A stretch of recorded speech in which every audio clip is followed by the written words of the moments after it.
Okay, so we're starting a new thing called permutations, which is different than factorials. Factorials are still involved here, but it's a different way to solve it. So here, it's saying that these two ideas are equal to each other. This NPR was part of that PRB button on your calculator, and we'll see how that works. So here's an example. So the number of permutations of 5 objects taken 2 at a time. So this 5 is your total outcomes. And these are my, it's almost like the part to total. So, what was I thinking earlier? Part. I think I just said part. What is that part? Part of those outcomes. All right, so, and then you can do it either way. You can do it this way or you can do it this way. As you can see that sometimes these numbers get really big and crazy, so there's other ways to simplify. But let's just keep going. So here's an example. There are 12 puppies for sale. So that's 12 is my total outcomes. 4 brown, 4 black, 3 spotted, and 1 is white. What is the probability that all the brown puppies will be sold first? So we have 12 outcomes, 4 brown puppies. Another way to write that would have been my total outcomes is 12 factorial over the 12 minus my 4 little pupper dogs. Or 12 factorial over 8 factorial. And either way you do this, I'm going to do the PRB button to use this. So let's clear out. So I'm going to go 12, that PRB button, it's the first one, so I'm going to hit enter, and then I'm going to put that 4 there, and I get 11,880. Only brown puppies, so there are only 4, so 4 factorial, you can just do it, or go 4 times 3 times 2 times 1, which is 24, which is your part. And then your probability was your part to total, right? So part 24, total, and then you can change that into a percent. You can simplify it. You can, to simplify it, I'm going to hit 24 ABC 11,880. 1 over 495. If I needed to change that to a percent, I would multiply it by 100.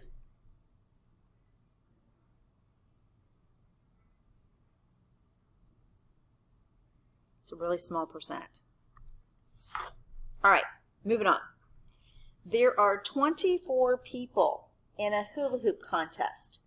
5 of them are part of the Garcia family. So total, 5 of the Garcia family. If everyone in the contest is equally as good at hula hooping, what is the probability that the Garcia family finishes in the top 5?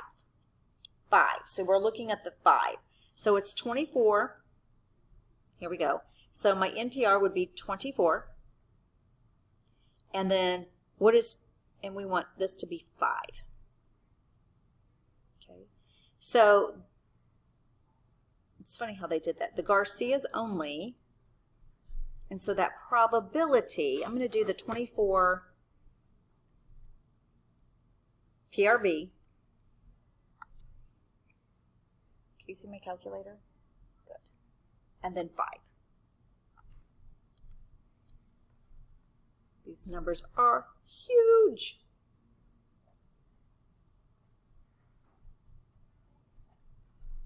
All right, and then Garcia only, I'm going to do 5, and I like the factorial button, and that gives me 120. So the probability of Garcia's only and the hula hoopers out of the hula hoopers would simply make this into part to the total,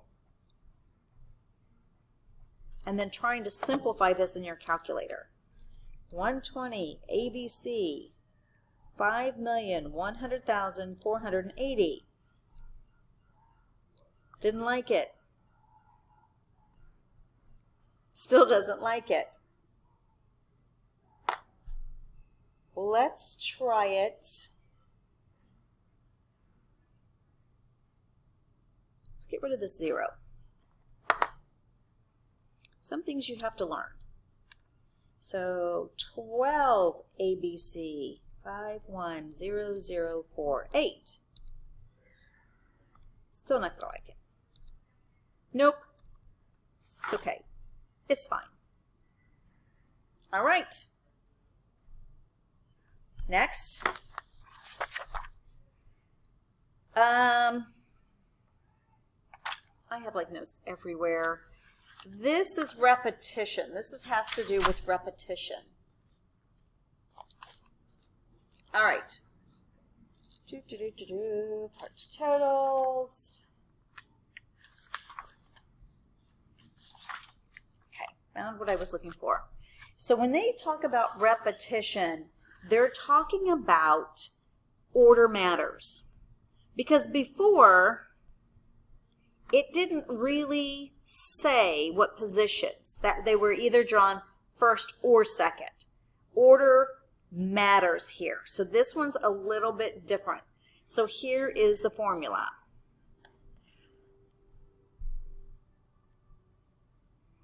All right. Tiles. A box of floor tiles contains 5 blue, 2 gold, 2 green, in random order. The desired pattern is this. So it's an exact pattern, repetition, or order. If you selected a permutation of these tiles at random, what is the probability that they would be chosen in the correct order? So let's start out with all of your tiles. So how many tiles do I have? So that's 5, 6, 7, 8, 9. So 9 factorial over, how many times is it repeated? So we have 5 blue, 2 gold, 2 green. So 5 permutation, 2 permutation, 2 permutation. So R1 is, how many times does it repeat? Okay, what you want to repeat. Now if I punch this into my calculator, I get 756. All right, so the probability, so favorable tiles, 1 time, my probability be 1 over 756. I know, again, this is kind of like a foreign language.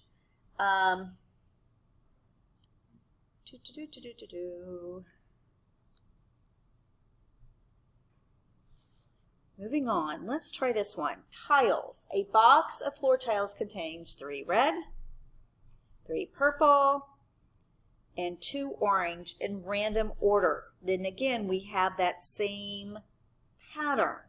So how many total? 3, 6, 7, 8 total. And then we have 3 times 2 times 3. And that should get you 560. And so the probability of that being exact would be 1 over 560. Moving down here, circular permutations. The number of distinguishable permutations of n objects arranged in a circle with no fixed reference point is. Another lovely formula. Circle permutations. I'm going to go back up here. We kind of need to organize this. Order matters. All right. So we're in a round circle. So if 8 students sit in random in the circle of chairs shown, what is the probability that the student sits in the arrangements shown below? Explain your reasoning. So if 8 students sit at random in the circle of chairs shown, what is the probability that the students will sit in the arrangements below? So how many number of in objects arranged with no fixed reference. So this would just be 8 permutations, right? There's 8 different options over 8. Okay. So since there is no fixed reference points, this is a circular permutation, okay? So we just did it, didn't we? I just did it. 8 over 8, which is 5,040. And the favorable outcomes, right, would be 1 over the 5040. Okay, let's see if we can get more complicated and a bunch more of these. All right, so this is the one I am most familiar with. Because, let me go back to my notes. Order matters, order matters, order matters. Okay, so you're purchasing a box of 8 crayons. If the crayons are packaged in a random order, what is the probability that the crayon on the far left is red? Since the crayons are packaged in, since there are 8 positions in one red crayon, the probability that the crayon on the far left is red would be 1 out of the 8. Because you have 8 spots and only 1 red, so we can only hit here once out of those 8 times. Now, combination. Look at this baby. The number of combinations. This one is order does not matter. I do remember these.